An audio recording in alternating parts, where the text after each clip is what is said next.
Hi friends, ഇന്നത്തെ വീഡിയോയിൽ പറയുന്നത് നമ്മൾ സാധാരണ പഴം അതുപോലെ ഫ്രൂട്ട്സ് ഒക്കെ സൂക്ഷിക്കുന്ന ആ ഒരു പാത്രത്തിൻ്റെ ചുറ്റുവട്ടായിട്ട് പലപ്പോഴും ഈച്ച, ഉറുമ്പ് കാര്യങ്ങളൊക്കെ ഉണ്ടാകാറുണ്ടല്ലേ. ചിലപ്പോൾ കൊത്തള പോലെ അതിന് പൊതിയാറുണ്ട്. അപ്പോൾ ഇതൊക്കെ സാധാരണ എല്ലാവരുടെ വീട്ടിലും ഉണ്ടാകാറുണ്ട്. അപ്പോൾ ഇതിനുള്ളൊരു നാച്ചുറൽ ആയിട്ടുള്ള റെമഡി ആയിട്ട് പറയുന്നത്. അപ്പോൾ ഇതിന് നമ്മളിതാ ഉള്ളിയുടെ തൊലിയാണ് കേട്ടോ നമുക്ക് ആവശ്യം. നമ്മൾ സാധാരണ കറിക്കൊക്കെ അരിയുന്ന ഉള്ളിയുടെ തൊലി നമ്മൾ പുറത്ത് കളയാറാണ് പതിവ്. പക്ഷേ എങ്കിൽ നമുക്കത് എടുത്ത് വെക്കാം. അപ്പോൾ ഉള്ളിയുടെ തൊലി അതുപോലെ തന്നെ വെള്ളുള്ളിയുടെ തൊലിയൊക്കെയാണ് കേട്ടോ ഇതിൻ്റെ ആവശ്യം എന്ന് പറയുന്നത്. അപ്പോൾ ഉള്ളിയുടെ തൊലി നമുക്ക് ചെയ്യേണ്ടതെന്ന് പറയുന്നത്, ഉള്ളിയുടെ തൊലിയിലേക്ക് ഒരല്പം ബേക്കിംഗ് പൗഡർ ഇട്ട് കൊടുക്കാം.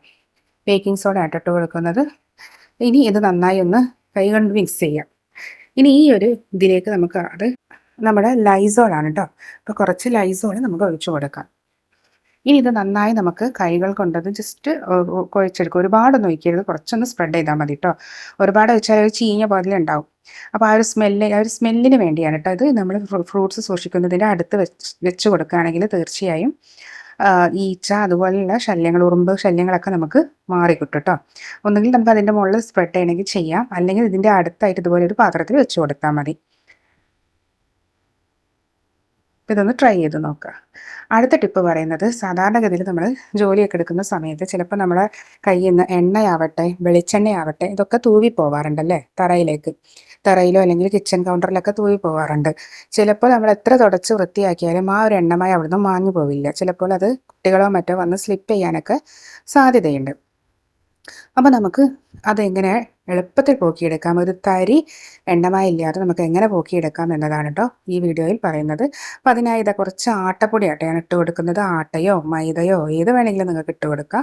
ആട്ട, മൈദ അതുപോലെ തന്നെ പൗഡർ, ടാൽക്കം പൗഡർ നിങ്ങൾക്ക് ഇട്ട് കൊടുക്കാം. ടാൽക്കം പൗഡർ കുറച്ച് കൂടുതൽ വേണമുള്ളത് കൊണ്ടാണ് ഞാനത് പറയാത്തത്. ഇപ്പോൾ ഞാൻ ആട്ടയാണ് ഇട്ട് കൊടുത്തിട്ടുള്ളത്. ഇനി ജസ്റ്റ് ഇത് അതിൽ കണ്ടോ, അതിങ്ങനെ സ്പ്രെഡായി വരുന്നുണ്ട്. അപ്പോൾ അതിലേക്കൊക്കെ ജസ്റ്റ് ഒന്ന് നീക്കി വെച്ച് കൊടുക്കുക. അപ്പോൾ എത്ര എണ്ണ തൂവിയാലും ഈ ഒരു ടിപ്പ് നിങ്ങൾ ട്രൈ ചെയ്യുകയാണെങ്കിൽ ഒട്ടും എണ്ണമയമില്ലാതെ തറ നമുക്ക് വൃത്തിയാക്കി എടുക്കാൻ പറ്റും കേട്ടോ. ഇവിടെ നിങ്ങൾക്ക് ശരിക്കും ഇത് കാണാൻ തന്നെ പറ്റും. കണ്ടോ, അപ്പോൾ ഇത് ശരിക്കും ആ ആട്ടയിലൊക്കെ നന്നായി പിടിച്ചിട്ടുണ്ട്. ഇനി ഞാനൊരു കോട്ടൻ്റെ തുണി വെച്ച് തുടയ്ക്കുമ്പോൾ നിങ്ങൾക്ക് ശരിക്കും മനസ്സിലാവും ആ ഭാഗത്ത് ഒരല്പം എണ്ണ തൂവിയത് പോലും അതിൻ്റെ ഒരു അംശം പോലും അവിടെ കാണുന്നില്ല.